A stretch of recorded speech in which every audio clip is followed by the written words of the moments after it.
Okay, I want to introduce my dear friend Dainius Karpavicius. That it's a great friend. It's a very nice person that I have the pleasure to meet in Ukraine 2 years ago. We had a great time there. We make a very nice lecture in some of the events that they create in Ukraine. And I'm going to introduce you. You make your graduation in Kaunas Medicine University in the Department of Implantology in Lithuania. You are part of the scientific member of the TRATE company, and you are KOL of this company too. And you are international speaker. I see you making some wonderful lectures in several countries. So we are going to talk today about something very important, that it's the multi-unit fixation in implantology. And I think you are going to show us very nice cases, and not only cases, but what is behind this kind of technology. So Dainius, if you want to introduce something, to say something before you go to your presentation, please, the stage is completely yours. I want to say one thing. I want to say to the people that invite me for this meeting, to moderate this meeting, that I'm very glad to be here, not because I was invited to moderate this, but especially because I'm going to moderate something with a very good friend. So I want to say to the people from Roott, Roott, and the people from Open Dental Community, I want to say thank you for this kind of opportunity. Dainius, the stage is yours. Thank you, dear Darcio, my friend. Good evening, dear colleagues. Nice to meet you. Unfortunately, meanwhile, virtually, but anyway, we're connecting time by time, sharing our knowledges. And today, thanks for dear Dr. Darcio Fonseca, who is a moderator of our lecturing, and our thematic will be about multi-unit fixation in implantology. I will try to share with you some technical features to understand the differences, why it is necessary to use this type of fixation in implantology. And of course, I will continue. I will finish with clinical situations, which are more important. And I suppose that you will find something for you, and will leave some knowledges in your minds, and you will use this in your daily practice. What I would like to wish you for the future. So again, one thing that I want to tell to the audience is that you can make some if anybody wants to make a comment, or anybody wants to make ask something, they can write, and I try to read and make the question to Dr. Dainius. And we want to do this very interactive, so it's nice if the people have any doubt to make any question in the right time, because I think it's more nice for everybody. Okay. Yes, it will be really more attractive lecture. With some questions and discussions. Okay. So now I'm connecting to my lecture.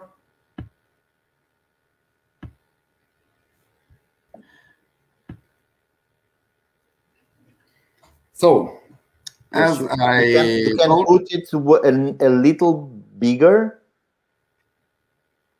Oh, no, it's me. I think it will be more better to see us alive for our colleagues. Let's go. Okay, it's nice. In my screen, it's maximum, and I can do maximum on your screen, but we will disappear. And sometimes to communication of the lectures is more attractive for visitors, so we leave. Okay, let's do it. Okay, let's start. So today our topic is the features of multi-unit fixation in implantology and analyzing of some clinical cases. First of all, I would like to introduce our community, our open dental community that involves and have inside of this organization a lot of experienced doctors having 10, 20, 30, 40 years of experience in implantology. And the main goal of ours and our motto is to reduce volume of surgery and reduce amount of surgery. That's what we are streaming to, and what is our solutions in our daily practice. And if we can avoid the difficult surgeries, we are trying to do this. But of course, to get this possibility, we have also to have some instrument for this. So of course, I will touch this question today also.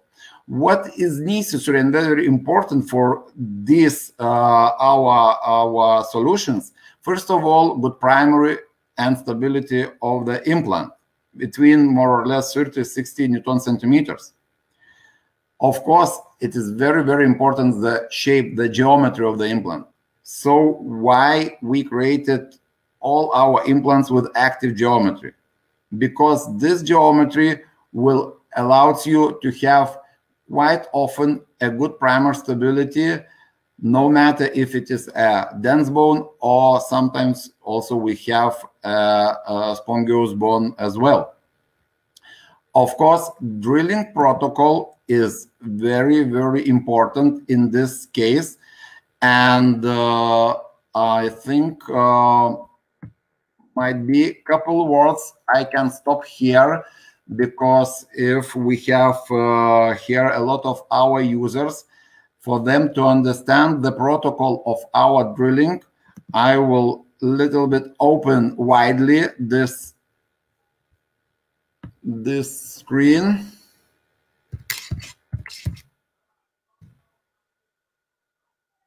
And explain a bit more to understand what do we mean. In this drilling protocol, we put all implants of our system. That means all monoblocks, classical implants, and new one shape compressive K implant as well. And now when the doctor starts working in different type of bones, we have dense bone and more soft bone, like type D1, D2, and type D2, D4. And for example, if we are going to put monoblock in dense bone, 3.5 millimeter of diameter, let me say, and we find the first drill DB 2020. So we drill the depth of this implant for DB 2020.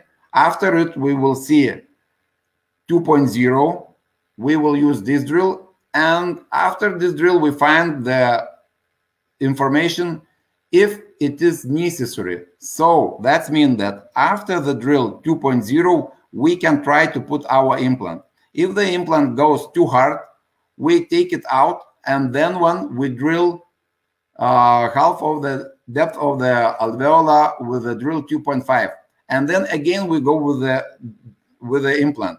So by this preparing of the alveolar of the bed for the implant, we will get as maximum possibilities to achieve good primer stability as we can, because this is a very important for us not to hide the implant under the gums, and especially if we are using and working with monoblocks with one piece implants, it is impossible to hide them, And so primer stability is very, very important for these reasons.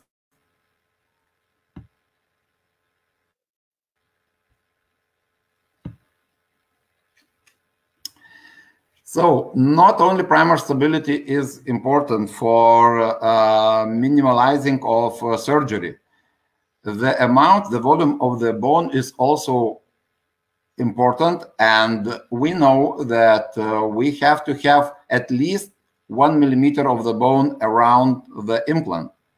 So when we have thin ridges that have horizontally width of the bone less than more or less 5 millimeters, then we have a problem. We have to do some augmentations if we use classical implants. Yeah. But if we will add monoblocks, this is another kind of implants. This is also screw type of implants, but they have another design, another geometry, and this type of implants allows us to manage with a narrow bone easier, not doing augmentation. So we can add this type of implant to our classical implant solutions and combining between them. So for us, it was very important to give real life and real possibilities for monoblocks as well as for classical implants. So why you see different kind of monoblocks, some of them are with multi-unit abutments that we will discuss about today, and of course with another type of abutments that is also very important and necessary for another solutions. Dainius, so I have a question. Yes. Sorry. Yes. Sorry, I have, you never, for your example that you are using, and it's very interesting, you have another options in a very narrow reach, but you, even in ridges very, very, very thin, you never use osteodensification burrs. You use only the burrs of the kit. You never do any osteodensification burrs even in a thin ridge. When we should also discuss what does it mean thin. For me, it might be thin 2 millimeters or 3.5 or 4 millimeters. Also, is quite thin. So, yeah. If we have very thin ridge, then of course even monoblocks cannot help you. Yeah, but we found about 30% of our observation in our clinic, that about 30% of sites has the volume of the bone between 3.5 5.5 millimeters. Yeah. So for this amount, horizontal width of the bone is necessary to do augmentation if we use classical implants. And monoblocks, having another geometry, have possibility to avoid this augmentation. Because okay, thank you. And now this is a picture showing this difference between geometry, because classical implants have this place where we have the connection with the abutment.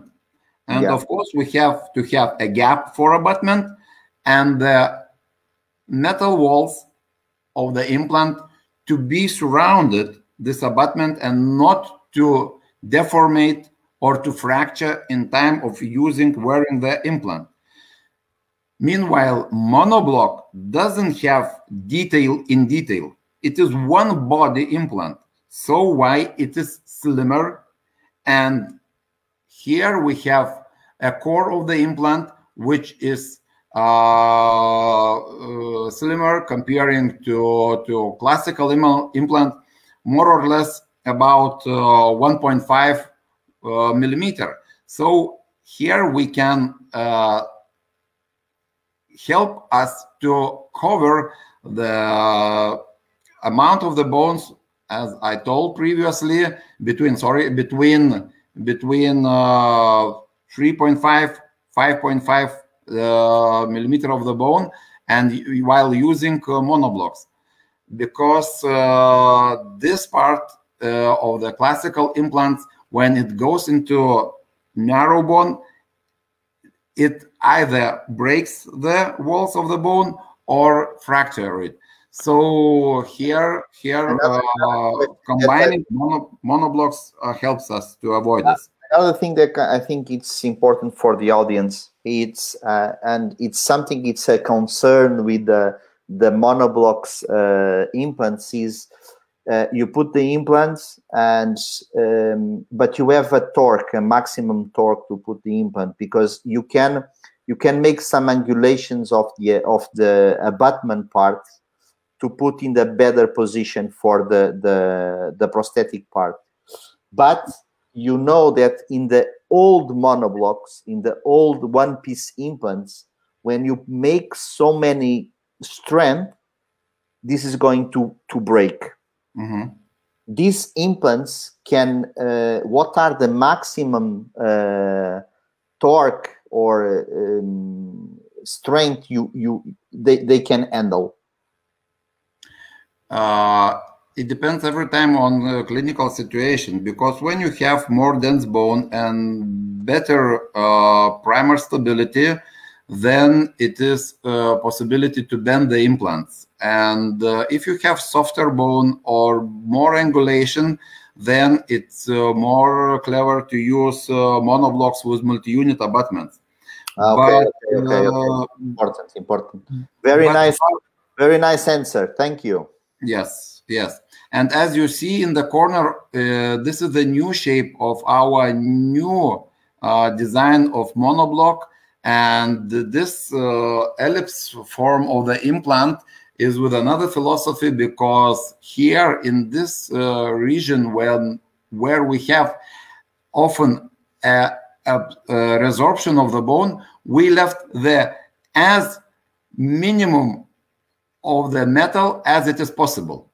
And we then started to grow the metal, to expand the amount of the metal deeper, where the bone is also expanding. So this kind and this shape of the implant was developed concerning to the shape of the bone of the alveolar, where we observe the atrophic bone. Okay. So if we will look a bit to these differences, look monoblock, and between the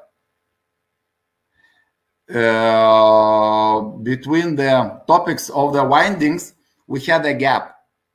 And this gap sometimes gives us a life, gives a possibility to leave the bone here. Despite that our windings here perforated the bone, but the gap solved to leave the bone here. Meanwhile, when the classical implant, we have the wall. We don't have possibility here to make gaps and windings. Just deeper here, we have possibility to do something like here in monoblock. So if we have here a small amount of the bone, we know that it will resorb. So this is also very important, understanding the differences of geometry between monoblocks and classical implants.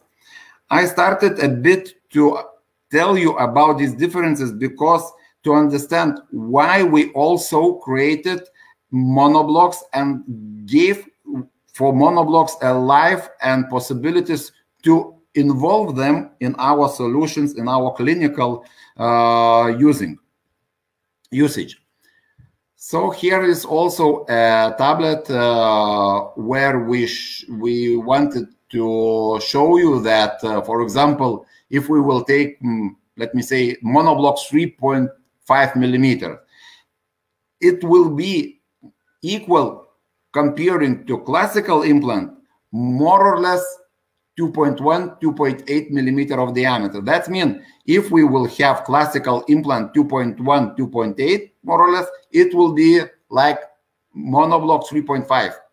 This is because the core of monoblock, the windings and the gaps between windings. And so, as you see, monoblocks starting from 3 millimeters to 5.5 can easily be used in the diameter, in the thickness of the bone from 4 millimeters to 6 millimeters, even from 3.5 to 6 millimeters, because bone, it has plasticity, and when we put in the thin bone, it little bit can expand. Later on, it erupts or fractures, but a bit it can expand. So sometimes if the bone is more or less not very hard, we can have also this phenomenon and put, for example, 3.0 or even 3.5 millimeter monoblock in the bone, which width is 3.5 or 4.0 millimeters. So we can cover this thickness of the bone with such solutions and with this type of implants, and avoiding this additional bone augmentation. So also we have an advantages using this, because we have less invasive surgery. We have no necessity to make buccal or lateral augmentation, so we wouldn't have necessity to go deep in the soft tissues. And when we are not able, and it is not necessary for us to go more deep in the soft tissues, we less influence of muscles that are touched to periosteum.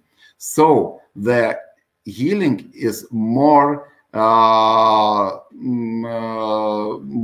predictable, and it's less traumatic, and this soft tissues are not influenced in muscles, and we usually quite often observe good and connected soft tissues around these types of implants, not doing additional soft tissues augmentation. So here is also a big advantage, because soft tissue augmentation is also not very comfort for our patients. Of course, less pain, not speaking about it. And that's not the only reason, because some of tissue augmentation fails.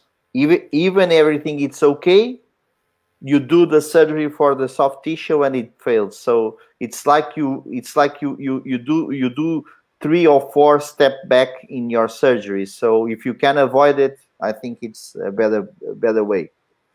I can say our clinic, we do, I think, more than 99% of our implantology, leaving all the implants opening. But we are combining classical implants and monoblocks, and solving these situations in combinations, and avoiding this necessity of bone augmentation. So it helps for us to reduce amount of surgeries, and it helps for us, and of course it's a very comfort for our patients, because nobody likes amount of surgeries, and of course number of surgeries what is necessary when we have atrophic sites for implants. So it was a small introducing the differences between monoblocks and classical implants, because now we will continue our topic about multi-units. But why we do multi-units on monoblocks, we wanted a little bit to introduce you why we also use this type of implants. So our main topic is multi-unit. And as we discussed, we have classical implants and multi-units. For classical implants, 2 sizes, regular size and big size, and monoblocks as well. We have big sizes for monoblocks, compressive type, pterygoid type. It's a very special our product, and of course compressive type with regular or small multi-unit abutment. These abutments are the same, comparing like for classical implants, the same regular abutment like on monoblock and on classical implant, and the same big abutment for classical implants and monoblocks as well. So looking at the multi-unit, we now will a little bit take concentration on straight multi-units, because as you find here and here, we see that Monoblocks has multi-units abutments in one axis with the implant. So classical implants with straight multi-units will be the same like monoblock with straight multi-units on the top of the implant. What possibilities give us multi-units? The slope of this abutment has in our system 30 degrees. So if we have two multi-units, we have 30 degrees of one slope and 30 degrees of another slope. So we can connect these implants with one bridge, having between implants until 16 degrees of divergation or convergation between the structures, between the implants. This slope helps us in monoblocks and in classical implants when we have straight multi-units until 60 degrees. That's how does it look schematically. For example, we have straight multi-unit for classical implant, and it connects to the implant with a regular screw. And then we have multi-unit abutment, which is used for screwing the superstructure. That means the bridge of our construction. To understand this angulation, we created the angle meter, or DIR. This is an equipment which is in our drill set. And I'm sorry, just a second.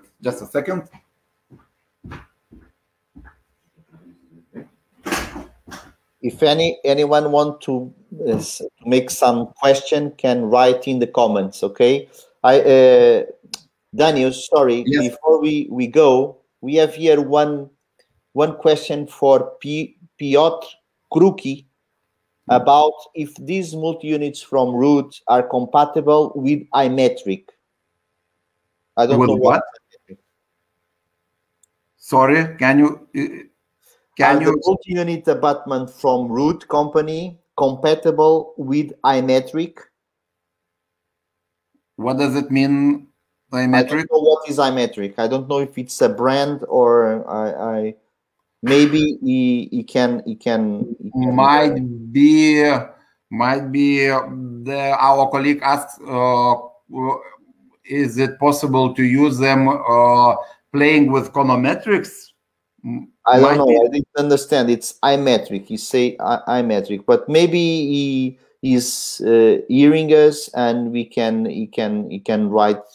He can put the question again. Okay. Might be okay. Because I can understand this iMetric. Okay. So, dear Darcio and colleagues, we stopped on this angle meter, and angle meter is done to put it on all the implants what we have: monoblocks, classical implants, multi-units, and here we have holes which are for putting it, on monoblocks or on the abutments of classical implants that are in the boxes, comes with the implants, and these two legs are going in the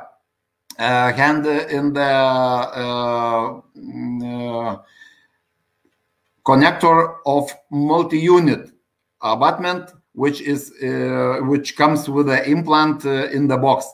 And when we want to understand in what angulations we put our implants, we put on one of the implant this angle meter, and here we see the laser marked lines, and we found one of the line 60. This means that this is 60 degrees, and we have these lines couple positions, because anywhere you will put this angle meter, every time you can find that to measure with this laser market. Just a second, I will now put another picture and I will explain more practically to understand this angle meter. Here you see a prototype, because first of all, company made this for me to understand is it useful in practice. And now I put the implant and wanted to understand for me, when I created the hole for the implant, for the second implant, I wanted to understand what angulation is between the implant. If just looking by eye at these positions, I can't understand what is the angulation. Now I put the probe parallel to the 60 degrees line laser market, and I see that my probe is more angulated comparing to this hole which is prepared for the implant. So I understand that my next implant will stand less than 60 degrees with a front standing implant, and I'm sure that in this case I can use these implants for one bridge solutions, and the technician will do it easily. The one bridge which can go on top of the multi-unit abutments. If the position of this distal implants will be more than my probe, that means I can be more than 60 degrees with the implant, then I cannot use straight multi-units, and then I have to solve this, either the position of the implant, or I should use another kind of multi-unit abutment that I will tell a little bit later about this. So again, how does it look? If we will have here multi-unit and here also multi-unit, between these two types of abutments, we have possibility to have until 60 degrees of angulation. So here is the line that is parallel to the 60 degrees laser marking, and we see that our implant is less than this marking. So we are sure that now we can put in this position our implant, and we are sure about this, that we can solve the prosthetic treatment using straight abutments. Because if you are using monoblocks, you cannot change the multi-unit. With the monoblocks, you will receive just only straight multi-units. So here you should be sure that your implants will be positioned until right 60 degrees. Very good. Very nice tool. And this is that I wanted to tell you that here is the fixation for this is the carrier of the implant, multi-unit implant in the box. And how does it fixate this angle meter in the carrier of monoblocks with multi-unit abutments? Of course, there will be some situation when we will put implants more angulated than 60 degrees. Then we should use just classical implants, or combining monoblocks with classical implants, because classical implants has possibility to have additional angulated multi-units. That means not only straight multi-units, but also angulated. And we have 3 different angulations: 15, 30, and even 45 degrees of angulation multi-unit. This is 15 degrees. This is additionally 30 degrees and 45 degrees angulation of the multi-unit abutment. So what then we have? Comparing to straight multi-unit, using classical implant, and angulated multi-unit, we can add 15, 30, or even 45 degrees. So now we have more wide possibilities.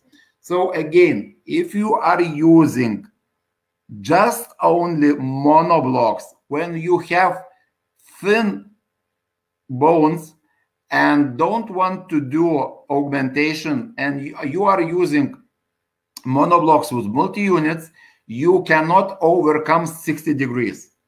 But if you have somewhere thin bone and somewhere thicker bone, and you have a big angulation between these implants, then in this size where you have thicker bone, you can use classical implants and add angulated multi-units, which give you additionally 15, 30, or 45 degrees. That means then between two multi-units, you will have not 60, but 75 degrees, not 60, but 90 degrees, or even 105 degrees. These angulated multi-units additionally gives you additional angulation. When the insertion of the angulated multi-units is going to be used in the classical abutments, especially in time of surgery, it's useful to use the pin of the transfer, because the pin of the transfer will be for you as a guide. When you have a long neck multi-unit, you can leave the screw inside the multi-unit.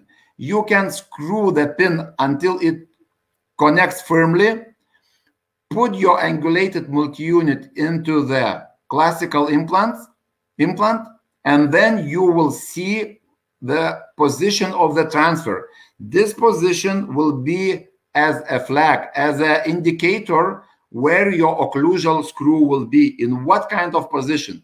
If this position is not comfort for you, you can take out the abutment, change the position, and put it again into the implant. If it's okay, then pressing the multi-unit abutment into the implant, screw out this transfer, and then screw the abutment in his final position. This transfer pin will be for you as a flag, as an indicator. If you have a short multi-unit abutment, then take out this inside screw, because when you put the transfer, it will connect with the head of the screw, and the windings will protect to put into the final position your abutment. So take out this green screw, screw the transfer, put your abutment, you will find your desired position of the abutment, pressing the multi-unit into the implant, take out the transfer, and then abutment will fix, because it is conus fixation, conical fixation, and then you can easily screw the green screw in his final position, touching and keeping the multi-unit in his final position. So this transfer pin for you will be as a guide. Of course, all the necessary accessories, what is necessary for performing your prosthetic is and for big and for small multi-unit as well. Here we have gingiva formers, the abutments, analogs, and analogical transfers. You have analogical transfers only, only open tray, or you have closed tray too?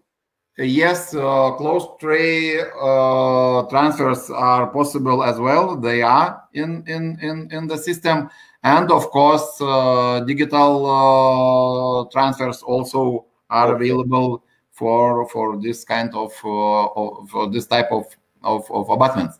Okay. And of course, there are plastic type. because some doctors wants to cast the secondary abutment. For me, usually, mostly I use factory-made titanium abutment, and I glue the bridge to the titanium abutment because this abutment is the most precise. It's factory done, and it will sit on the abutment maximum precise, and my screw will go inside maximum precise because it is machine done abutment. If you will use plastic and you will cast it, of course it depends on the technician and on the quality of the casting, but you will never reach the maximum precise as machine done. But of course, if you have a low occlusion height, if you want to start with metal ceramic straight from the beginning of the multi-unit, then sometimes casting is like a solution might be done and might be used as well as comparing to these regular abutments. Of course, the same is for small multi-units as well. And there is also castable angulated multi-unit. If sometimes the position is easier to little bit to move to some lingual or palatal side from buccal or in another direction, then sometimes for technician is necessary and more useful this angulated abutments. As I know now, company is going to do also titanium angulated multi-units, and then we will have an option not castable but also titanium angulated secondary parts of multi-units. And this is, dear Dr. Darcio, what you asked about. This is for closed tray technique. Closed tray. Yes. And this is for digital, for scanning in the lab or scanning in the mouth. Okay. The differences between regular and big multi-units is the diameter of the screw. Regular is like a lot of companies doing. It's 1.8 millimeter diameter of the screw, but the big one is about 2.5 millimeters, and this screw is quite big and quite strong. And as we know that we use multi-unit solutions not only in total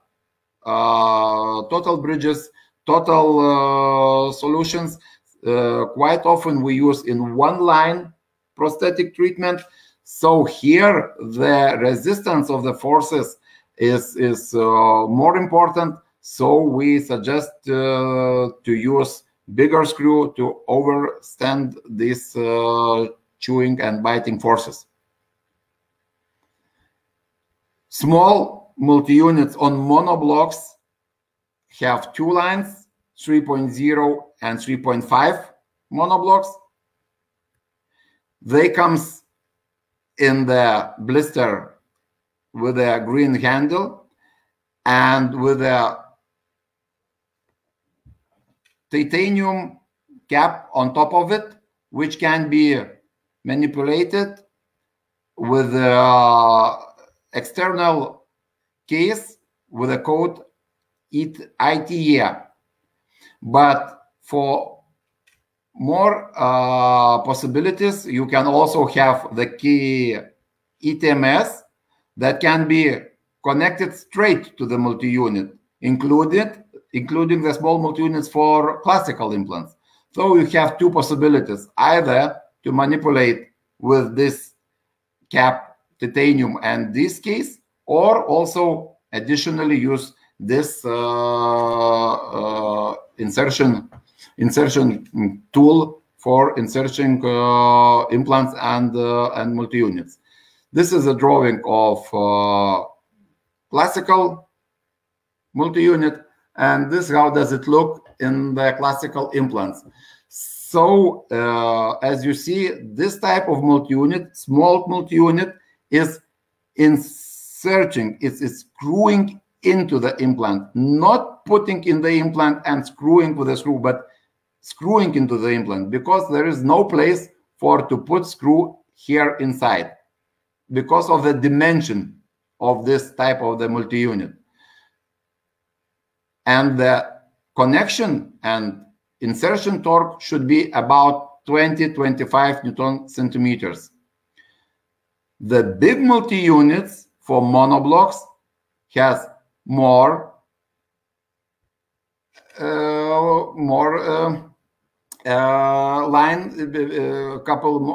couple lines more comparing to small. It is 3.0, 3.5, 4, and 5.0 diameter of the implant.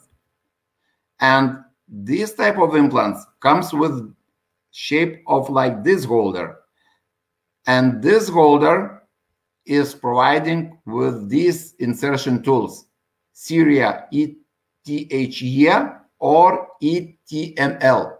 ETHE comes into the pin holder, and ETM kind of insertion tools comes onto abutment of multi-unit head.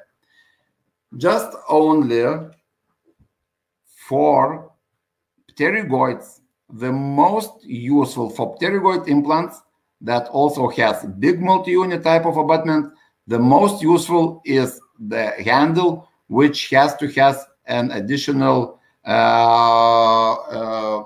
handle, which I will show when I will touch pterygoids. This is this long detail which it is done to manage with big multi-units.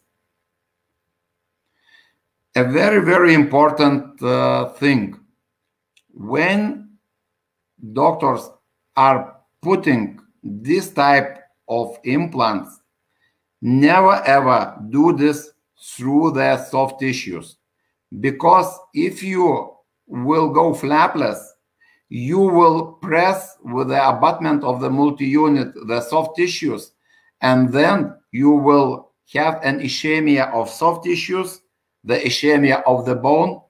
Your bone will resorb and will go down. Every time you should make a cut, a small cut. If you have a lot of soft tissues, then you can punch them and take it out, but you should open the side of the bone. If you are doing an incision, you go with the flap, very small amount to the buccal, 1, 2, maximum 3 millimeters, not deep, because then you, as I told, involve periosteum and muscles in the deep soft tissues. Just open the side of the bone and then prepare the bed for the implant, and finally prepare the bed for the multi-unit abutment. As you see in this schematic drawing, finally take the drill D-step 2, or D55.0, and prepare this bed of the bone. Then you will have like some cube, and this cube is for inserting this part of multi-unit a bit into the bone. Then after the surgery, after a couple months, if the bone will resorb, it will resorb small under the multi-unit, not going deep, because if you just put, you will prepare just only for the implant, and finally not preparing the bed for the multi-unit abutment, then your bone will go down, will resorb a bit, and then your abutment might be going up over the soft tissues, and it will be not very comfort for you.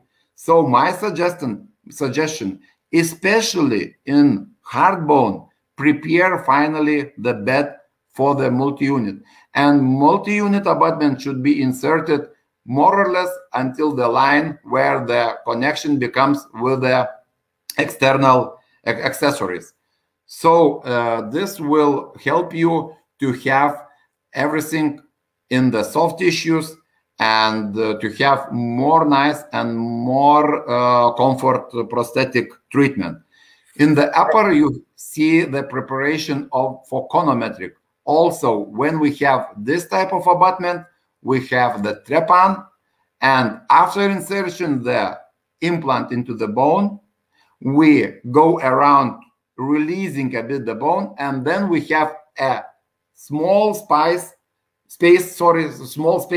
for conometric cap. So this is very, very important to understand, because sometimes, as I see, guys are involved in quick surgery, especially flapless surgery, where they lose their soft tissues and pressing them and not preparing good surrounding of soft tissues around the implants. It's a big mistake, because soft tissues, as we know, are very, very important for all type of the implants. I think I am right, dear Darcio. What do you say? Hey, I'm going to ask you two questions about your one colleague, Dr. Orsechovsky, make two questions that I think you are able to answer. Yes, great. It's about the surgical guide drill kit for Roott implants. You have any drill kit for guide surgery in Roott company, or it's in the bake? It's in the bake, or it's already outside? Unfortunately, the real guiding set TRATE company doesn't have yet. Okay. But it is possible to use the universal guiding sets. But I can the two-piece implants. Yes, for two-piece implants. But I can say from my practice, I'm using guiding quite a lot when I'm doing total surgeries. Yeah. Especially toothless, especially. Yeah. And what is necessary for me from the guide is a hole of 2 millimeters for the pilot drill. Yeah, you use the guide only for the pilot drill. You don't use the full guided. Yes, and that's it. Because here again, remembering the beginning of the lecture, I said we should manage the bone. And if we will go for full guided, we should drill, and then go with the implant. Sometimes you will have good primer stability. Sometimes you wouldn't have good primer stability. The guide wouldn't help you with this. So when you will do the pilot drilling, and then you will finish with our drilling protocol, feeling the bone, inserting implant, and if it goes hard, then go out, put to the implant to the side, go again with the drill, again take the implant, and this going with the implant helps you very, very often to achieve good primer stability. Okay. So here is very important. And again, don't think that the guided surgery will do the surgery instead of you. You should very, very control this, especially when the ridges are narrow. Yeah, you can think that you created everything very nicely on computer, but in the mouth, if your guide will move a small angulation or small position somewhere a bit, you will put your implants in not proper positions. So believe, you should control guides. For me, I put the guide, I touch it with the fingers, not putting with a screw. I touch them with the fingers, going with the drills. Then take it out the guide, making a small cuts, opening, and then finding where my drills are, where my beds are for my implants, and then preparing the bed for the desired implant. So what is easier? And there are a lot of companies which have our products in guiding preparation when you want to do this digitally. There is a lot of also ExoCAD, Reshape, Blue Sky Bio. It will come soon. About 10 companies has our products in their list. Okay, very nice. Another question from the same from the same doctor, and he said that he's deeply interested with guide surgery. The problem of primate stability we can solve easily. Of course, using guides we should control it. Always tell during my lectures. Well, but the same doctor have another question is about the drilling protocol for Roott implants, where he can find it, where it's available. The drill protocols for Roott implants, it's easy to find. I think he should ask a dealer, because dealer have these protocols, and if in case somehow the dealer doesn't have, he asks us and we send all the protocols personally.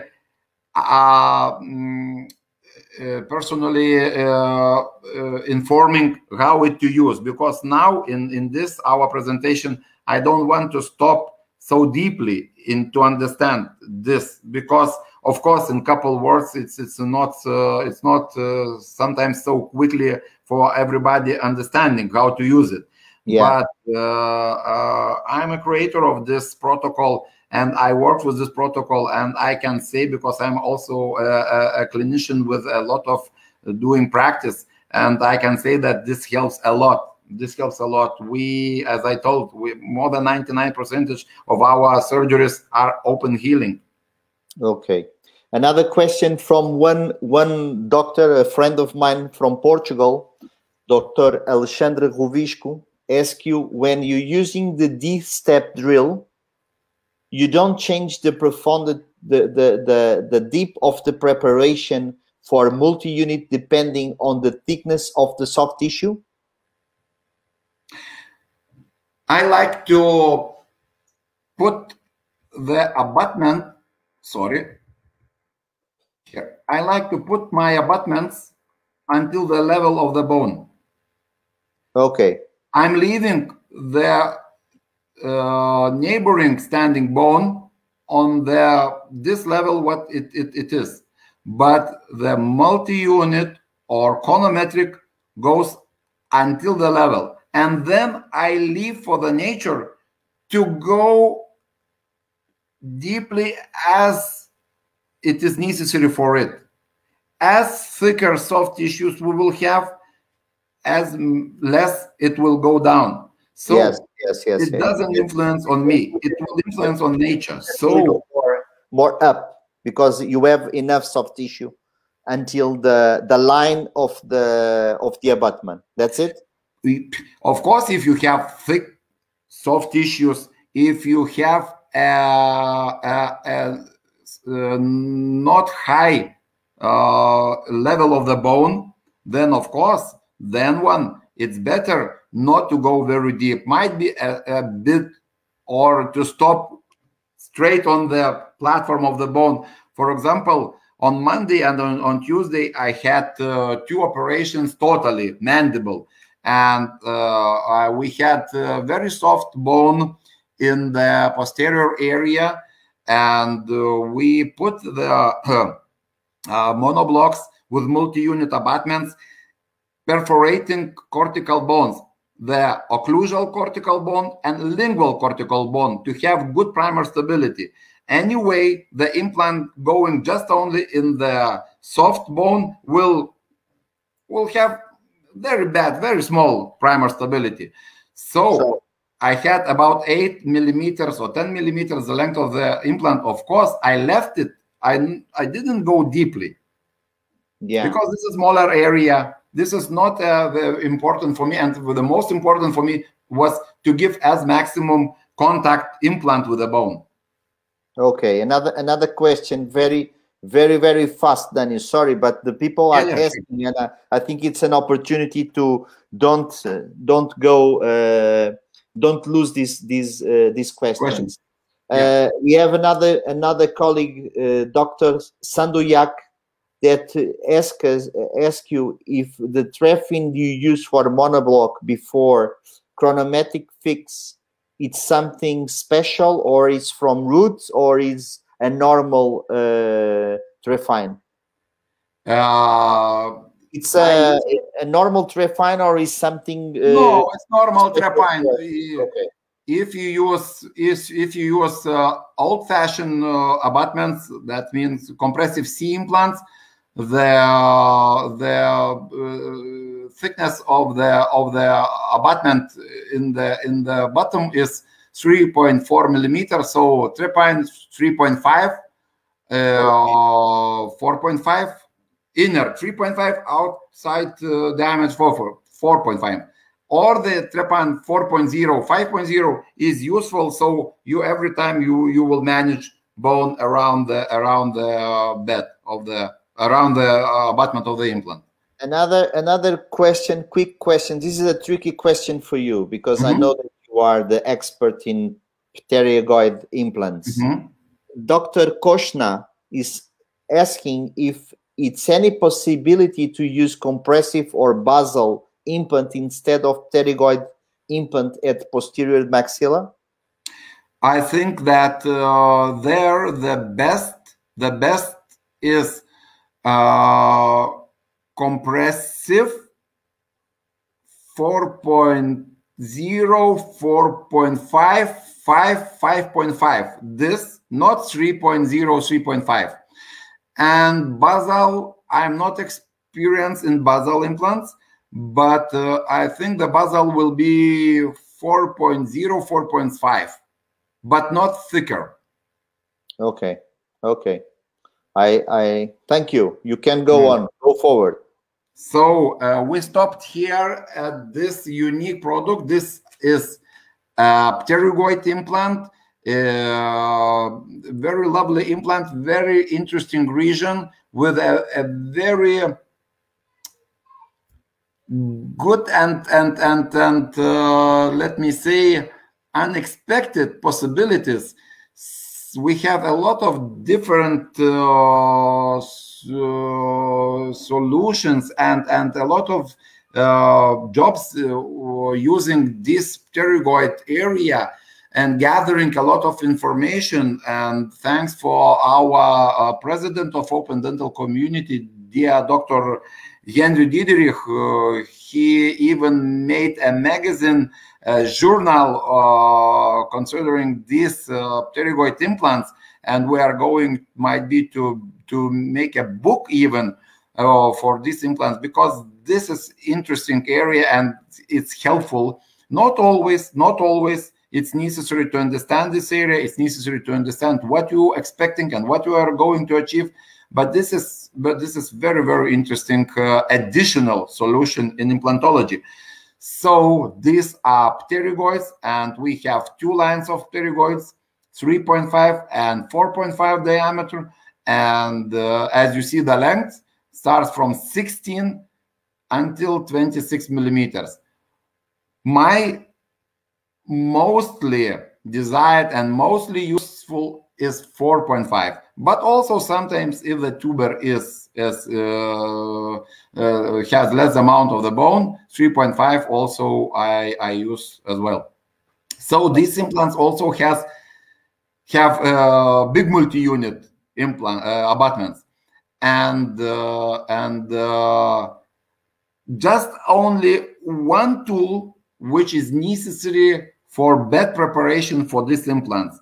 This is drill DB 2020 and green handle 80 each. With this tool, you will prepare the bed for monoblock pterygoid implant. And this is another tool that previously I said that I will speak about. This is the handle ET8OH, which is connected, which can be connected to this implant carrier, which has a connection with another carrier which is in the box with the implant. So these two handles, this and this, are very important when you are using pterygoid implants.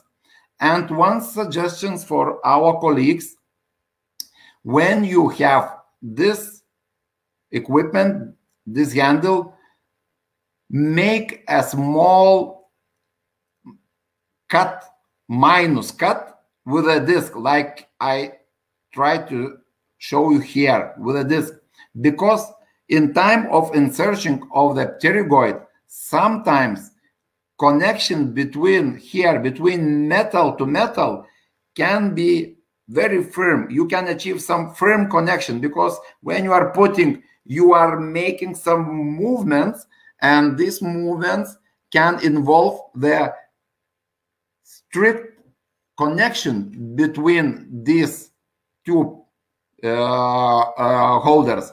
So in this case, put the spatula and make small moving like this, and you will reconnect. I have just once this situation, but I feel that sometimes it should be useful if in case you will have such possibility. So I think for the future, in the new, these handles will be done by factory. But now if you have in your clinic now these handles, so I suggest you to make a small cut for this manipulation, if in case it will be necessary. So this is my suggestion for you. So what is again additional interesting feature, that our multi-units goes just only on conical platform. If you look for all another multi-units, they are going on slope and on the step. But here we have a technical moment that machining cannot give you a precisely standing the secondary part, which is connected to slope and to the step. It will touch either slope or step. Then if your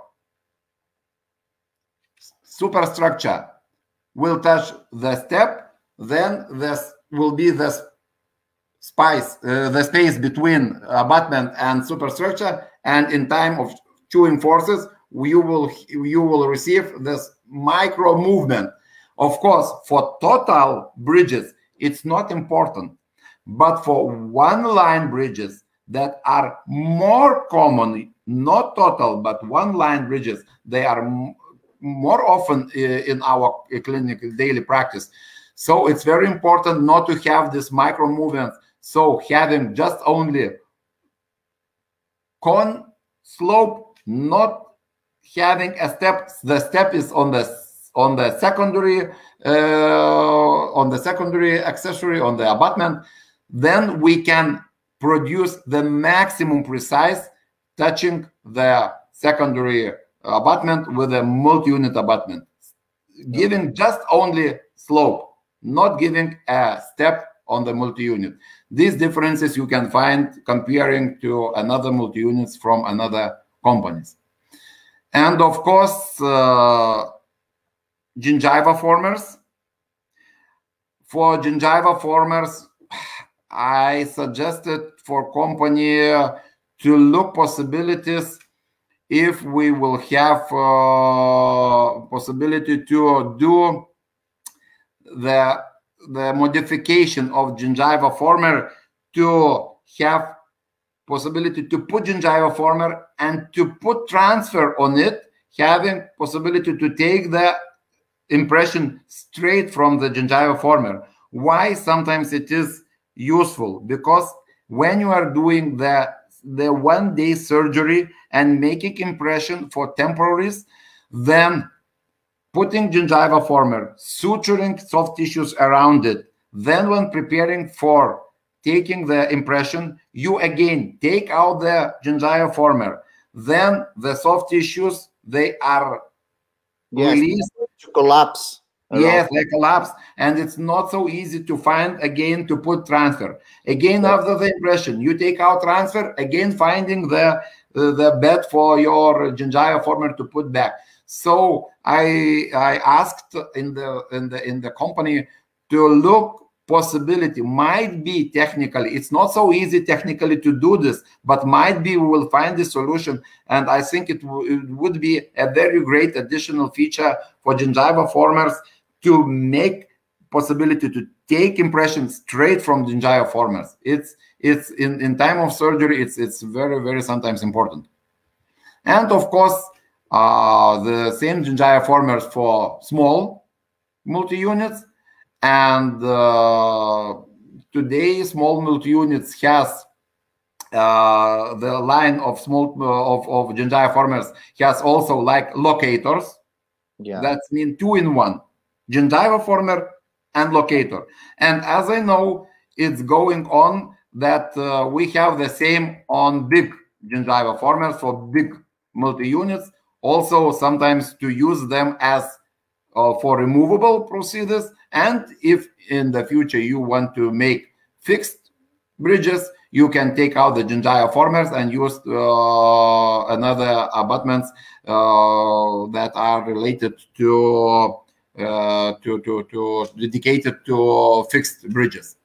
So this is also sometimes useful when you have a small amount of the bone, putting monoblock and having possibility for removable to improve fixation of removable prostheses.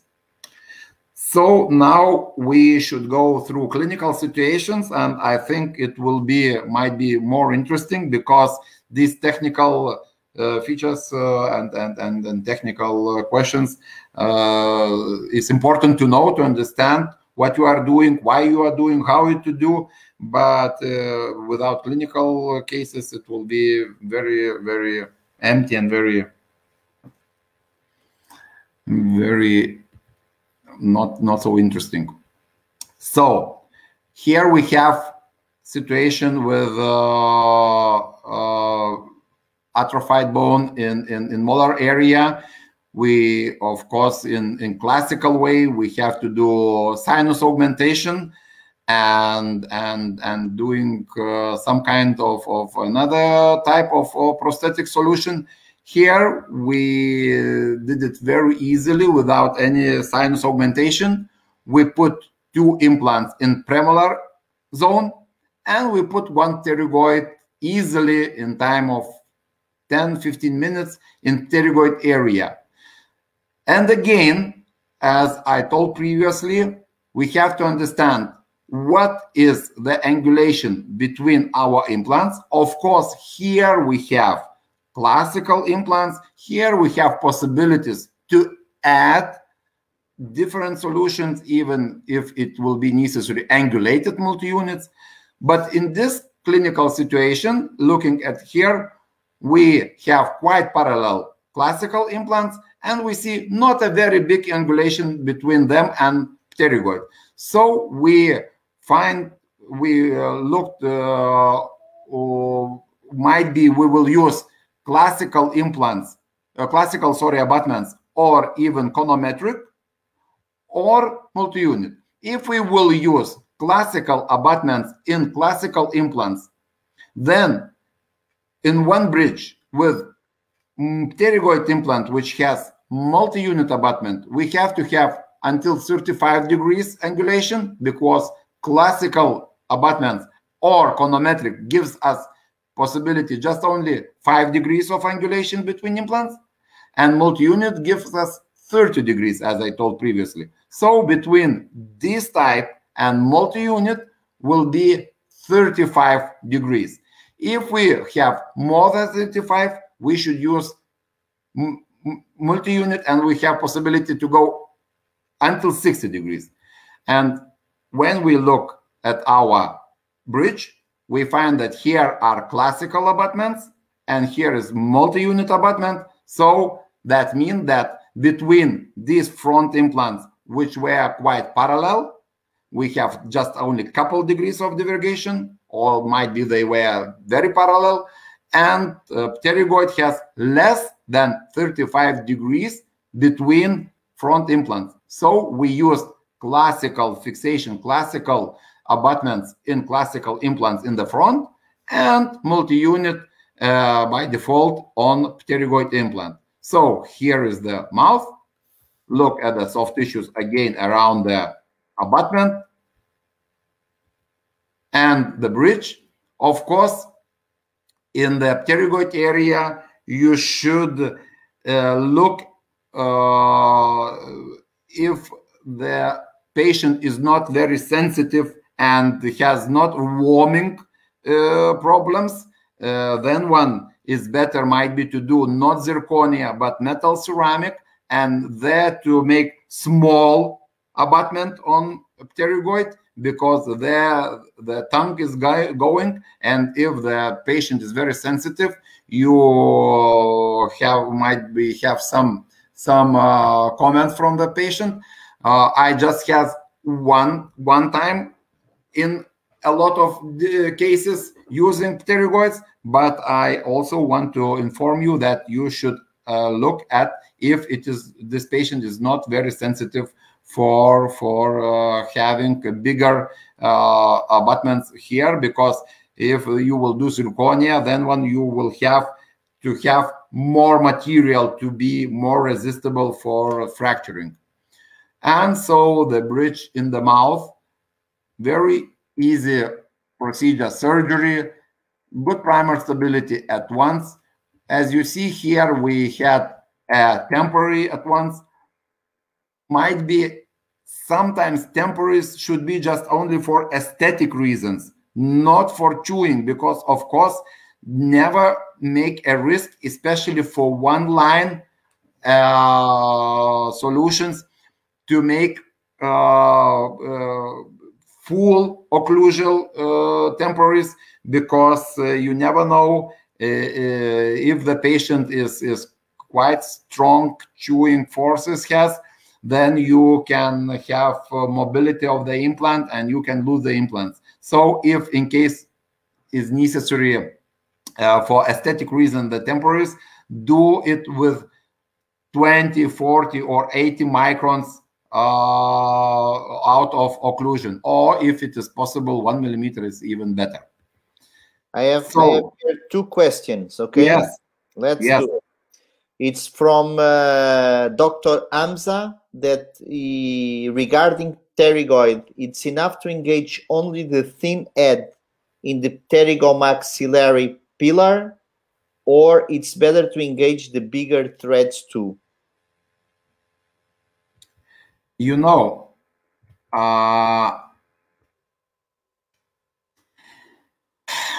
it depends on clinical, again, situation. Not always pterygoid region is comfort for all solutions.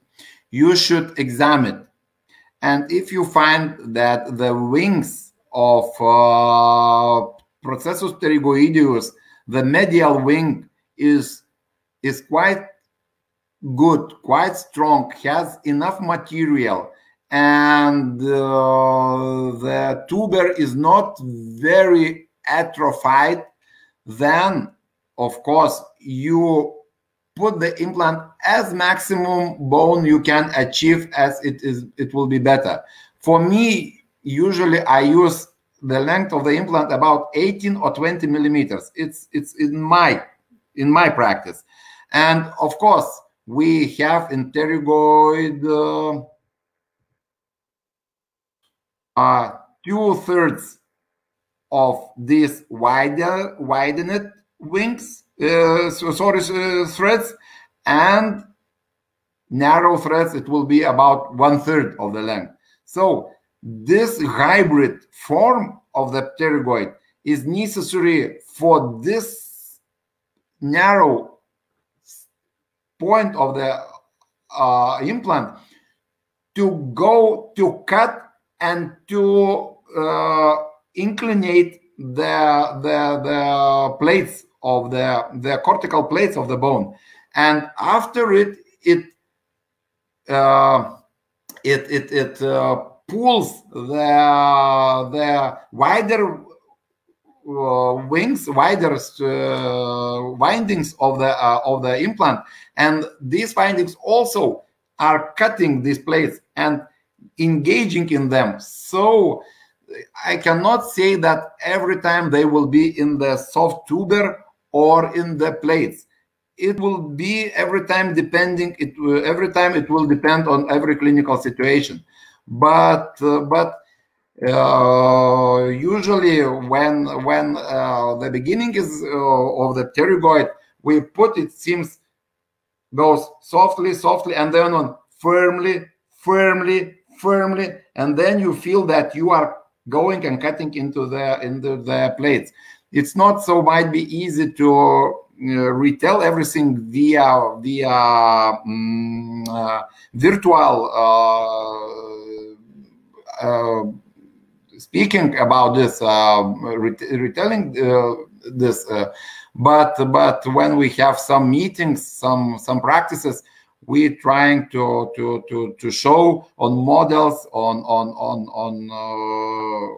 what directions to use for the doctors. So it's more useful when we have physical meetings and practice. A question for Dr. Orsejovsky. When do you recommend multi-units? In two implant bridge, 3 implant bridge, or 4 or more implant reconstructions? You know, of course, as you should understand that multi-unit abutment is. I think it depends of the angulation of the implants. Of course, angulation is very important.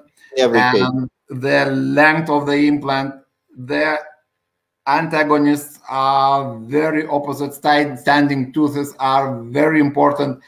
And you should understand also that multi-unit is a dancing superstructure, because all forces are mostly overstands on screw. So when you have possibility to put 3 implants, it's better to put 3 implants, of course. But if you have no possibility, then whatever. I have my doctors from another countries that successfully do bridges from premolar to pterygoid on two multi-units. I'm happy about them, and they say that meanwhile they have no problems. But of course, it's necessary a time for this. And if you have possibility to put 3 implants, of course, it will be more resistible and more powerful. Okay, let's continue. Another clinical situation.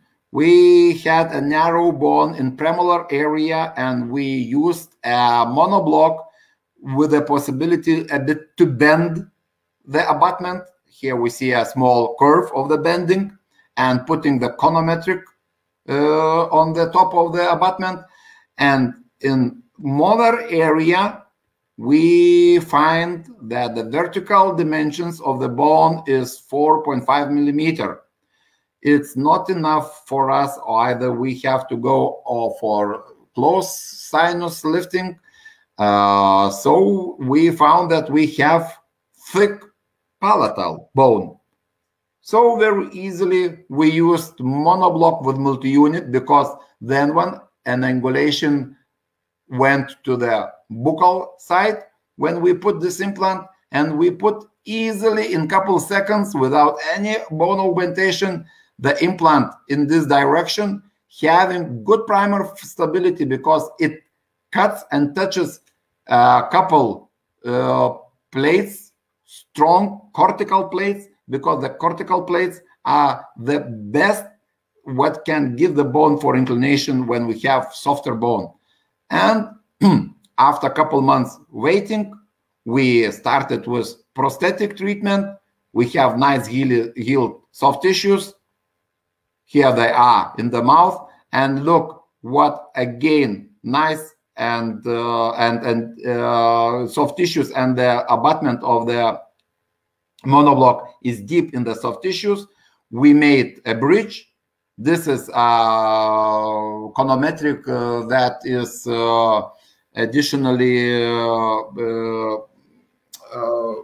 additionally under the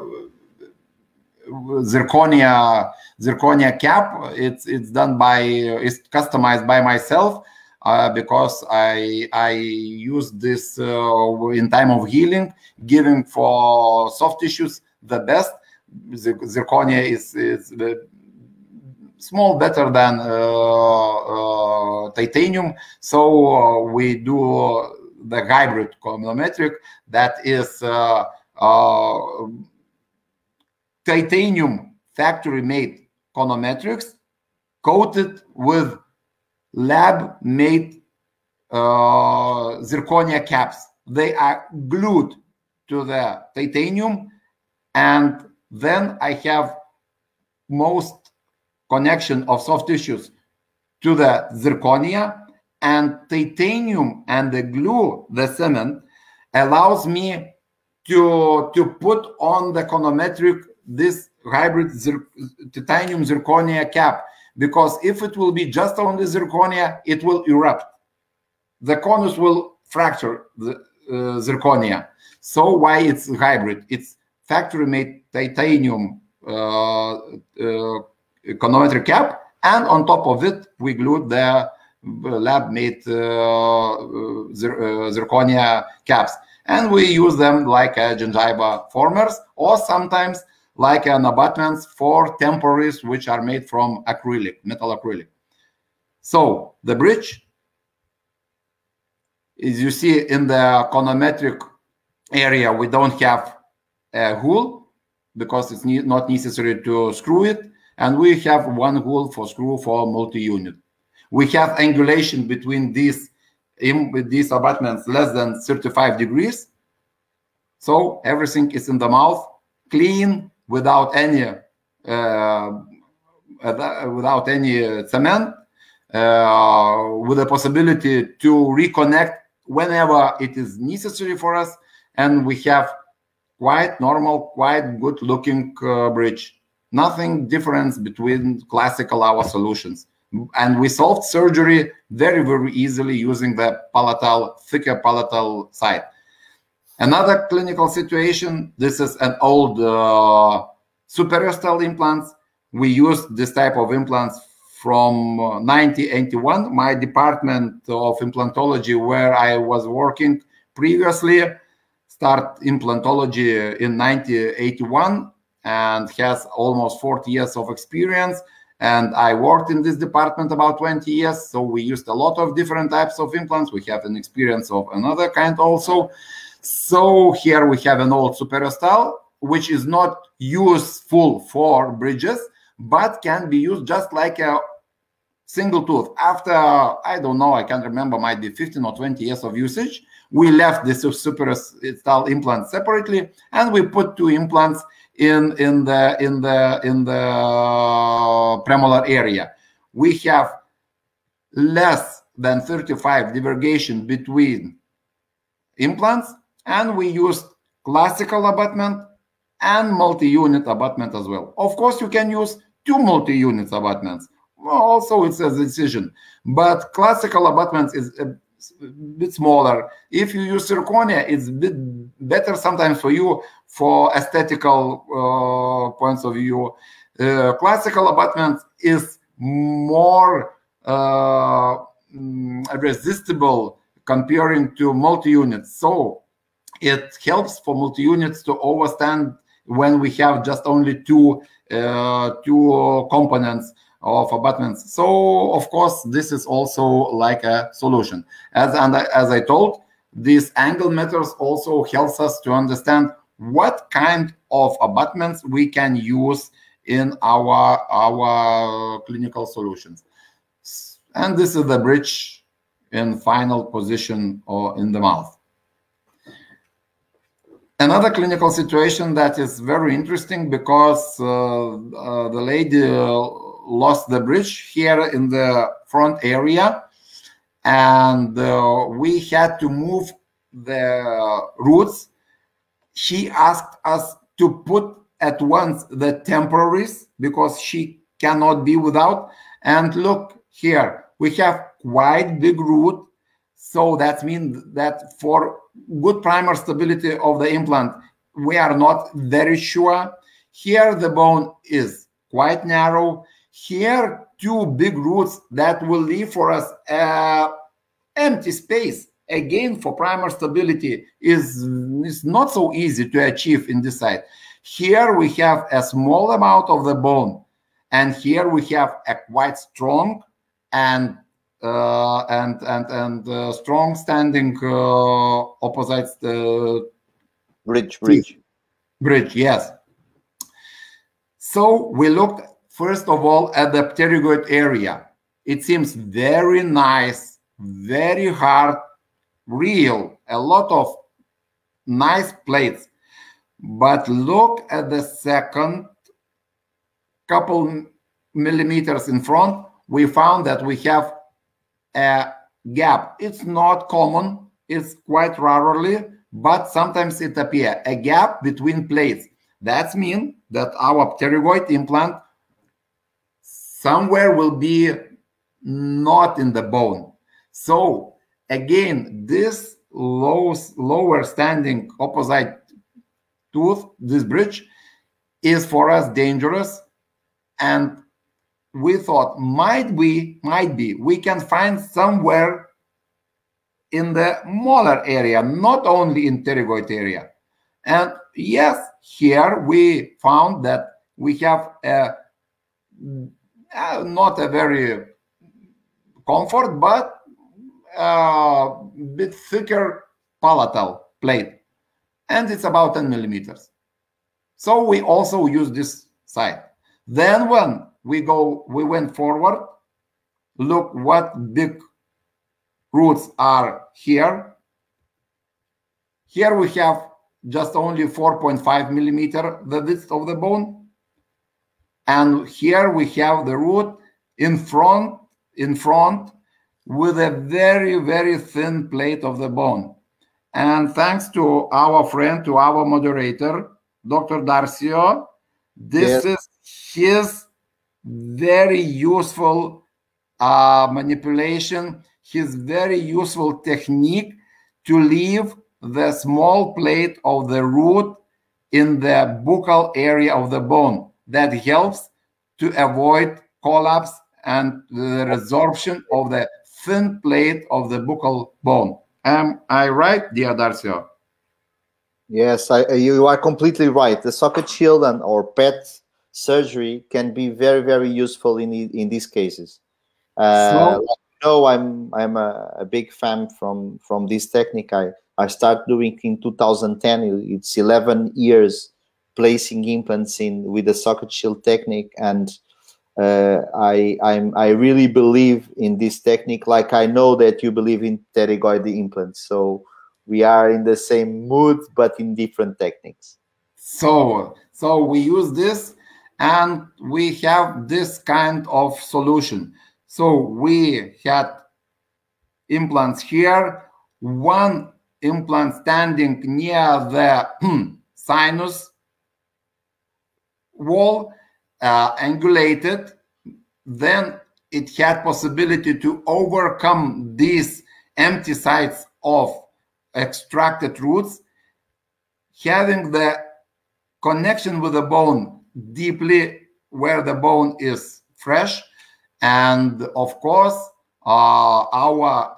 these implants had possibility to resist, to have good primer stability, and to hold the temporary and to resist the forces, not straight contact forces of the lower teeth, but forces of the tongue, of the buccal muscles, of course, sometimes of the chewing, because we had a space between the teeth about 0.5 might be millimeter. I can't remember exactly, but the patient had good aesthetic and good social life after the surgery.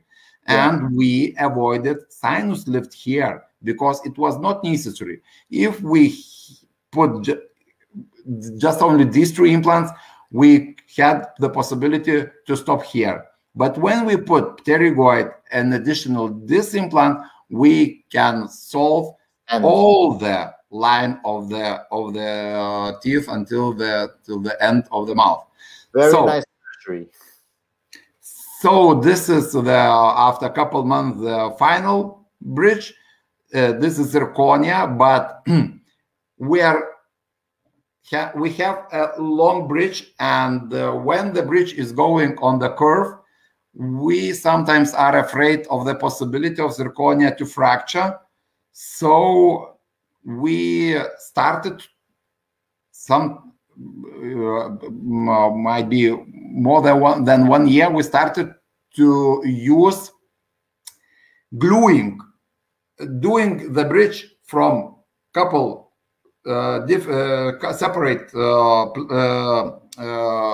separate sides and gluing in with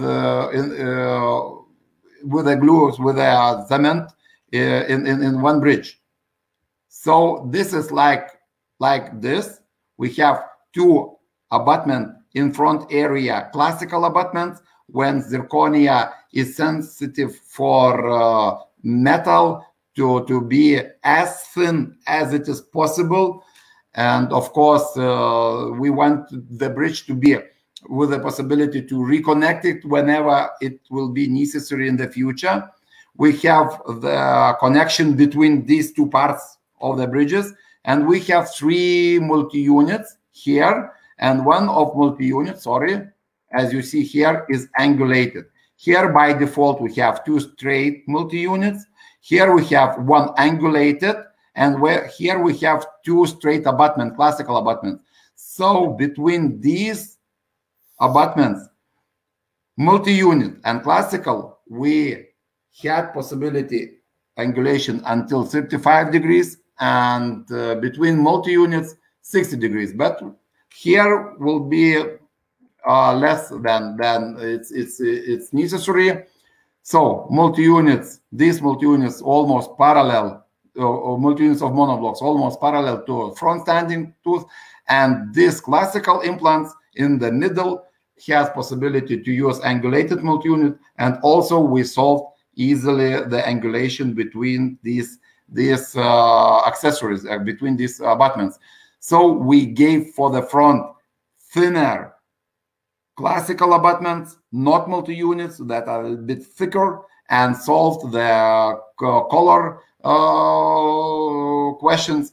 And when we glued these 2 parts in the mouth, we had like a single bridge. So sorry, you are gluing these 2 pieces in the mouth?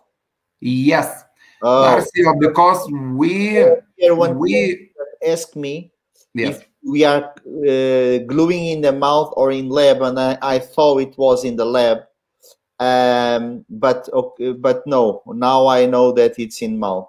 But I'm going to be very honest with you. I'm looking about this, and I think it was much more easier if you use multi-units in all the implants. You can have only one bridge and screw it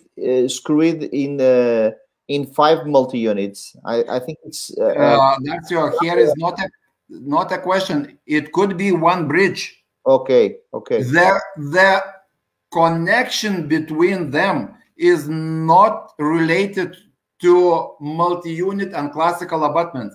It is because the bridge is very long, and we are afraid not to fracture it. So why we glue it? Because the glue will be like a micro amortizator between the zirconia. We can do the 1-piece bridge, no problem, because this is possible. Like this became like 1-piece bridge. It's not necessary in front for me to use multi-units. The front I used this kind of abutments because these T-base, they are more narrow. Yes, no. Half of every piece of millimeter is very important for the aesthetic reason. So why we played in kind of this. If even in the front will be multi-units, I will glue it also. Anyway, because we found and we think that this connection will resist these possibilities of fracture of long, especially full mouth bridges. Because we find in our practice, we observe in the internet on that zirconia is very nice material, but also has its some additional problems, and fracture is one of them. Okay. So this is the final bridge. As you see, the gums, thanks for you with the bone shield technique, we have a very natural, nice gums, and we have a bridge done on this type of implants. Another clinical situation, you see in the lower jaw, we have a combination between monoblocks, where the bone was thin, and classical implants, where the bone was thicker. But I will show you upper, and we started to plan it. And look in the upper jaw, what we have, the thickness of the bone, 3.8 millimeter, couple millimeters upper from the top of the bone. Here, 4.8 millimeters, very deep from the top of the bone, and couple millimeters, 3 millimeters of the thickness. It's a very thin bone. Look what we've done. Where we had a thin bone, we put monoblocks with multi-units. In the front, we had thicker bone, we put classical implants. This is the guiding equipment, and as you see, it's just only for pilot drills, just only. It's our additional know-how that we can make an individual curve on the guidance. We have an engineer who, for edentulous patients, we can calculate the positions of the temporomandibular joint and canalis incisivus and create individual curve of the teeth. And so here we can observe this curve on the guide, what is fabricated for surgery. So we put the implants, and as you see in front, we used these small multi-units, yes, again for aesthetic reasons. And we have a temporary bridge, which is metal. This is very important to have, not acrylic, but metal acrylic with metal. Might be PMMA. It should be reinforced with metal. Metal is very important here, because if the temporary will fracture, you will have problems. You will lose the implants. So don't make a risk and make this temporaries with a metal. And in a couple of days, we made this bridge and put it into the mouth, not doing any additional augmentation for this clinical case for this patient. Again, lower jaw. In the mandible, we have a big severe atrophic, and bypassing the nerve buccally or sometimes lingually is the most easier using monoblocks, the most easier. I put a lot of classical implants near the nerve, and today I can say that monoblocks are easier to manage putting near the bypassing nervus alveolaris inferior. This is the computer tomography. You see, this is the buccal. It's more comfort to go buccally here, and here the nerve, and on the left side it's more comfort to go lingually. So that is the bridge. Look, one implant is in buccal position, another in lingual. Our implants are standing in different positions, but between these multi-units might be even until 60 degrees of angulation. We don't have this angulation between them. We can control it in time of surgery using the angle meter. And so we made a bridge. It's also like temporary metal acrylic, but a lot of our patients use these bridges couple years because we made these bridges as much precise as we can. We use nice factory-made teeth. We reinforced it with metal, and our patients happily use these bridges couple years until they are prepared for permanent solutions, permanent bridges. So as you see, our implants are playing in the mouth in different directions, and anyway we can solve it with connected with one totally bridge. Another clinical situation where we combined between conometrics and multi-units, because what is a very, very interesting situation, this I want to show, conometrics is also on classical implants, on classical abutments. We have AK type of abutments for conometrics, and for monoblocks, also conometrics, the same time for new type of compressive K, or the old type for compressive C, as you see here, which has no shaft inside.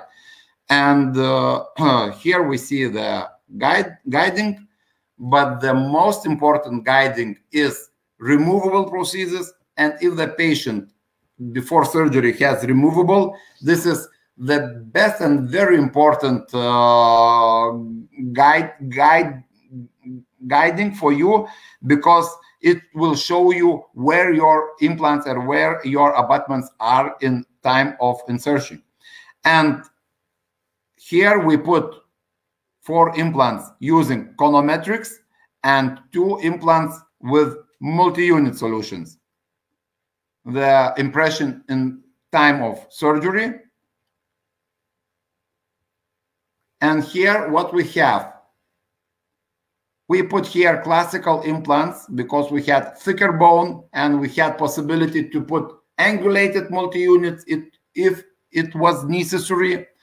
And conometrics, for conometrics between them, they had just only until 10 degrees of angulation, and multi-units had possibility angulation between them and conometric 35 degrees. Between multi-units could be possibility angulation until even 60 degrees.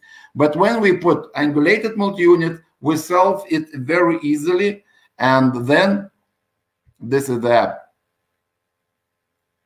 view in the mouth, zirconia hybrid titanium zirconia conometrics and 2 multi-units. And this is the bridge,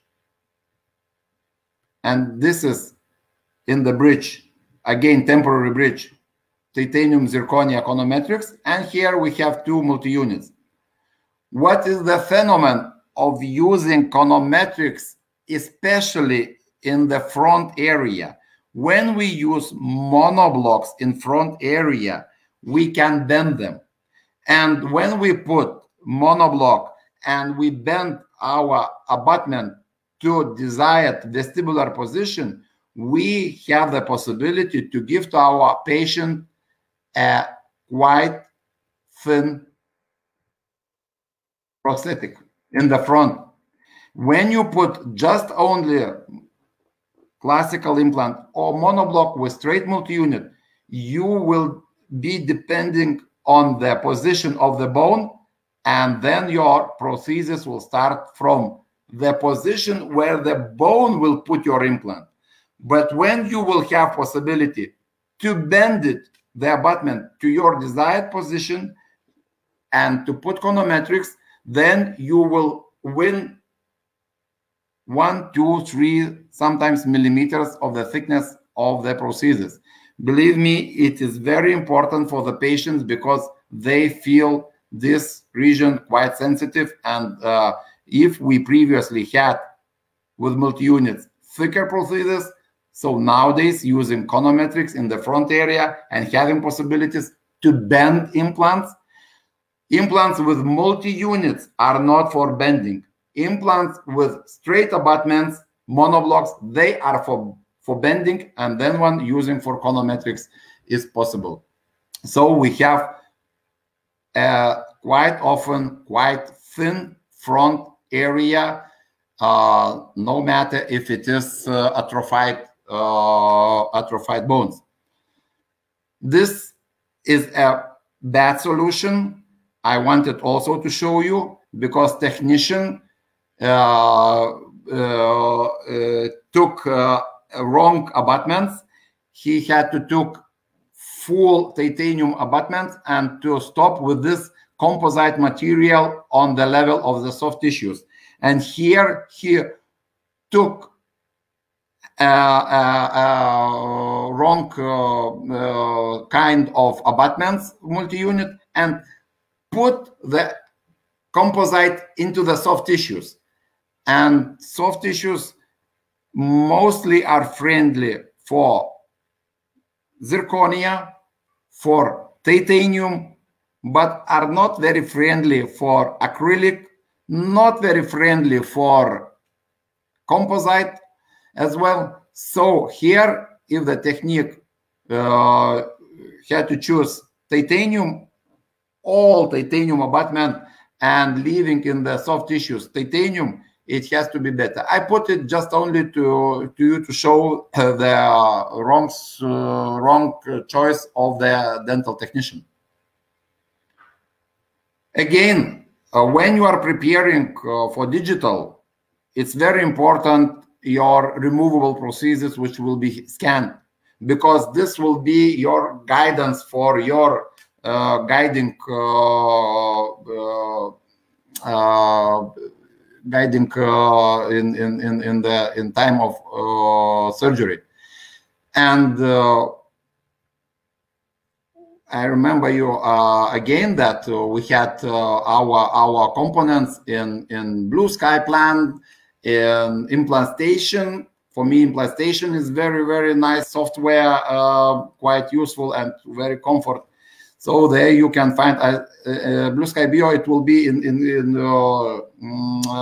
close time. But implantation, as I know, it is already. And as I know, it's about 10 companies that have in their software we can find our products. And here again, preparing for guiding, as you see, again, individual curve of the teeth and guided, just only with the holes for drills, for pilot drills. The best guide is our removable, which is very important. And again, we mixed between multi-units, here pterygoids, between classical abutments with angulated multi-units, and as you see in front, conometrics.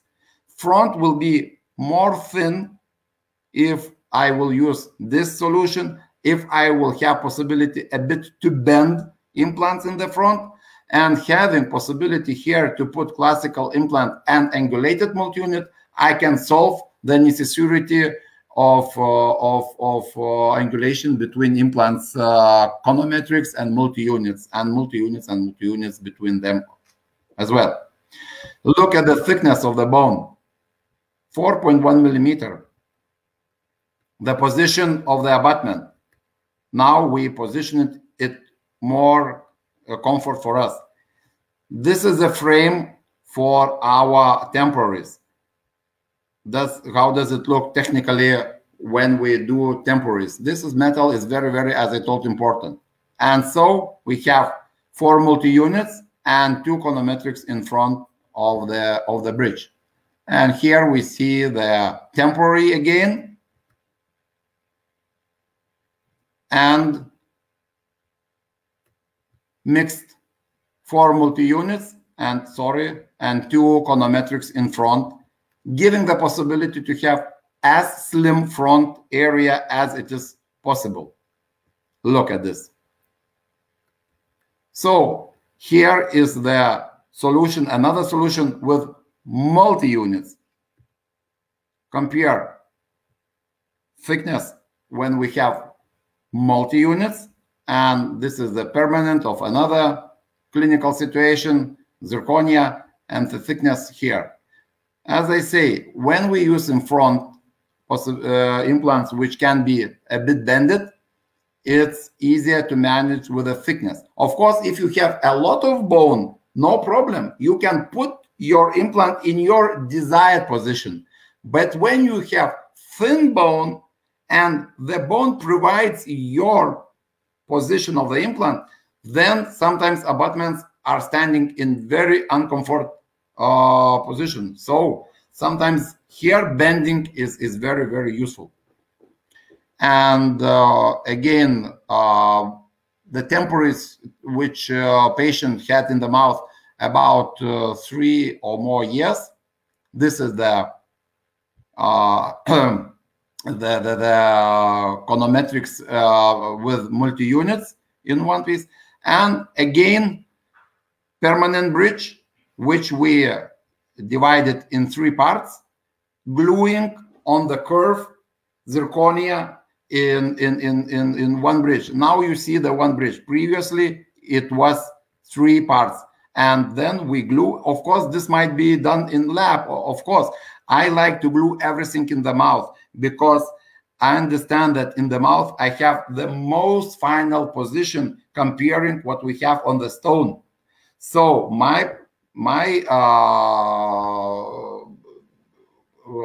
politics, what I do, I like to glue by myself in the mouth. So I can have as much as passive positioning of the bridge. What is the glue that you use to glue zirconia?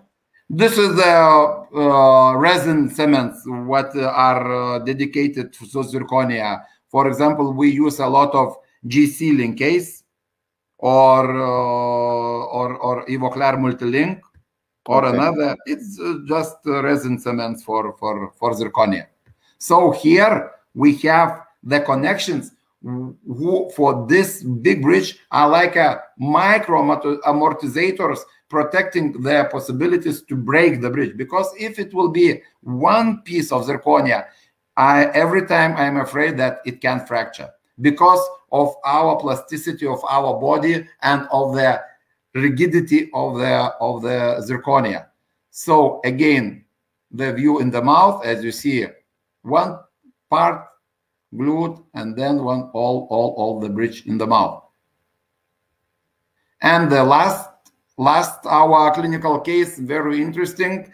It's done by our very nice and very clever dental technician Mikhail Sledkov, and he suggested again more than 3 years temporaries, and then patient prepared for permanent. So he suggested not to glue, but to do gold layers, galvano. So in connections between these bridges, I'm sorry sometimes for pictures because sometimes I'm boring and I'm quickly doing my pictures with the phone, but of course the quality of the phone is not so good as a professional camera. So the connections are made with gold galvano and 3 pieces of the bridge zirconia, and we are putting everything in the mouth. As you see previously on the X-ray, we have angulated implant, angulated with angulated multi-unit, and in front everywhere we have monoblocks with conometrics. So between these monoblocks, they are more or less parallel, they can go until 10 degrees of divergation, because conometric has 5 degrees angulation and has between two different implants until 10 degrees angulation. And multi-units, angulated multi-units, has possibility to solve angulation between conometrics and multi-units until 35 degrees. And if we overcome 35, then we can add 15 or 30 or even 45 with angulated multi-units if we use classical implants. So finally, we collected everything in the mouth. The teeth are quite long because the patient has a thick lip and mustache. And the final work quite firmly standing like one-piece bridge in the mouth. And whatever it will be necessary, we can take this bridge out of the mouth. It will be necessary somewhere to repair something or to do treatment or whatever it will be. All bridges are in, let me say, service position, service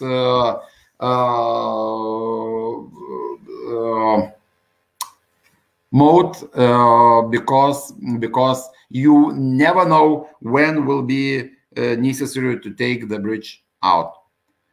So this is the final, and look at the mouth again. We have quite thin front, which is very, again, important for the patient, for the feel more natural comparing if we have thicker. Always for these solutions, we see just only front. Nice teeth, good looking, but we never stop what is inside. And inside is another life, and usually we have thicker, because multi-units and not possibility to bend front area, especially when we have atrophic jaws, we have problems with the thickness. Of course, Dr. Darcio told me today that they have additional some solutions with very interesting abutments, and I think that in the future we will have possibility to use your creation and what you suggest for even more divergations between implants. You told us that it is about possibility about 90 degrees of divergations. It's real very, very helpful in very atrophic situations. Yes, this could be a very nice help in cases with the variations of the implants are bigger than the 30 or 45 degrees. Yes, because atrophic bones sometimes asks us to put implants in different angulations. But knowing this and understanding this gives you possibilities not to do everything parallel, not to do augmentations, not to involve patients in difficult surgeries and doing couple times for achieving this possibility to solve this edentulous with atrophic bones. So in the end of everything, I would like to ask to say thanks for everybody. Big thanks for you, dear Darcio, and I would like everybody to invite and to our big event that will be held in October. I think that I hope that it will be held because of this virus, of this quarantine, but might be it will be easier in the autumn. And on 28th, 30th of October will be 40 years anniversary of implantology in Lithuania. As I told, in 1981 we started implantology, and in this event it will be a very big event. We will have about 40 speakers, included us, Dr. Darcio, me, and the speakers will be starting from the East countries, previous when we were in USSR, and also a lot of speakers from Europe and also some Arabic countries as well. So to feel that different culture, to understand the different possibilities, to be near the speakers, to hear their solutions is very, very important if you are real implantologist and if you are very involved in this kind of treatment. So I'm inviting everybody to our event in autumn. Thank you very much, guys, for this. Thank you. Thank you, Dainius. Thank you for your lecture. Thank you for the invitation for Open Dental Community. And I hope you see you soon, more soon than in the event in Lithuania. And I hope everybody was enjoying the lecture. And thank you very much. Any question? Anybody wants to make any question for Dr. Dainius before we end the live streaming? So I think that we solved some questions in time of our discussion. Of course, might be not so easy everything to retranslate and everything to say all information what is necessary to give, because live meetings, master classes, having everything in hands, every step-by-step looking is more useful. But anyway, this also theoretical part is important to add something little by little to your daily practice. When you are going to do any master class in the meeting, yeah. You know, we are doing master classes also here in Kaunas, but now it stopped because of Corona.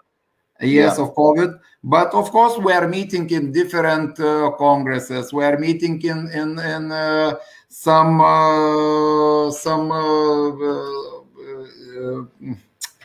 some meetings of where we have. That's it. Expositions. Expositions, yes. So there we are sharing our knowledges. We are sitting, discussing. Of course, might be somewhere I am not very right, and might be some can correct me, say yes, it is, but it is also might be like this.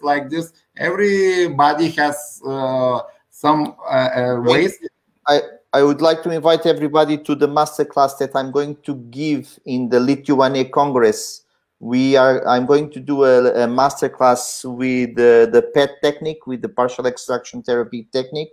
So it's going to be the main issue of my presentation, and I'm going to talk about it. And that's why I ask you if you make a masterclass in the same Congress about this issue or not, because maybe people gonna join us and they want to learn more in the masterclass. So I have here a question from one center, Nene Dental Center, that they ask that they can have the replay of this webinar. This webinar is recorded, or it's yes. You will find on Facebook. Yes, you will find on Facebook of Open Dental Community a long time. This record will be. Yes. Okay, my dear friends, it was a pleasure to be with you, and it was a pleasure to learn with you about this new implant, this not new implant system, but with this new implant system for me, because I'm more useful with the two-piece implant. So for me it was very, very nice to hear you, and I think it's time to rest a little bit in the rest of the night. Yeah, sure. So again, thank you very much. And of course, as you told, For me, my goal is to show the possibilities, additional possibilities of monoblocks. I'm not crazy of monoblocks. I do a lot of classical implants. Monoblocks have just only, as I told, about 30% of, but it's a very additional powerful possibility. And if you manage with it, if you understand it, it's very useful, very useful. So again, thank you very much, guys. Thank for your patience. Bye. Sorry for my English if it was a little bit. Sometimes I'm not very fluent in English, but thank you. Okay, bye bye. Thank you, Darcio. Thank you for your help. Bye bye. Ciao, ciao, ciao.